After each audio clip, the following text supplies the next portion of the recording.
हम नहीं समझ रहे कि मोदी क्या है, लेकिन उनको समझ में आ गया, इसीलिए उसके खिलाफ एक होकर खड़े हैं।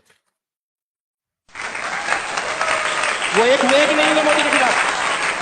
जो परिभाषा आप दे रहे हो ना, वही परिभाषा होती सच में, तो ये पूरी दुनिया का जिहादी और लेफ्टिस्ट इकोसिस्टम एक आदमी के पीछे नहीं पड़ा हुआ होता। Thank you. हमें समझ नहीं आया, लेकिन उनको समझ में आ गया है। तो मुझे ये लगता है, बोलने में कुछ चीजें अच्छी भी लगती है और हम भी आपको मंत्रमुग्ध होकर सुनते हैं, लेकिन मुझे ये लगता है कि कहीं ना कहीं हम अपने पैरों पे ही कुल्हाड़ी मारेंगे अगर हम वो पप्पू के पीछे भी खड़े हो गए, हम मोदी की भी उंगली पकड़ के खींच रहे हैं। मुझे ये लगता है, और बार बार क्योंकि ये प्रयास हो रहा है, इसलिए मैं ये कहना चाहता हूं, शायद यहां बैठे हुए ये बड़ा चटकारे लेने में बड़ा मजेदार है। मोदी को बोल दो, कुछ लोग तो योगी को भी बोलते हैं। एक हमारे उधर बैठे हुए हैं, वो रोज सुबह उठ के योगी को ही गाली देते हैं भगवा पहन के। लेकिन आप ये समझो कि हमें शत्रुबोध हो या ना हो, उनको शत्रुबोध है। वो तो कस्में खा रहे हैं कि ये दोनों चले जाएं, उसके बाद तुम्हारे घर में घुसेंगे। खा रहे कि नहीं खा रहे हैं? ओवैसी ने बोला कि नहीं बोला? इनके मुल्ला मौलाना बोल रहे हैं कि नहीं बोल रहे हैं? क्यों बोल रहे हैं?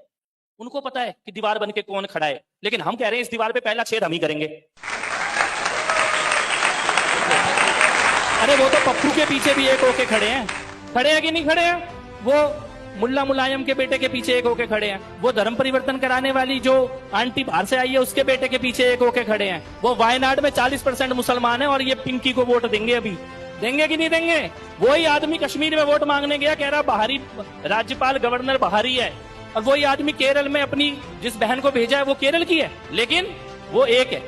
उन्हें पता है ये खाली इस आदमी को हटा दो, लेकिन समस्या ये आ रही है कि हमारे में से भी कुछ कह रहे हैं कि इस आदमी को हटा दो। मैं कहता हूं तुम जल जल के मर जाओगे, हम जल जला नहीं रुकने देंगे। तुम जल जल के मर जाओगे, हम जल जला नहीं रुकने देंगे। वो देश नहीं झुकने देगा, हम उसे नहीं झुकने देंगे।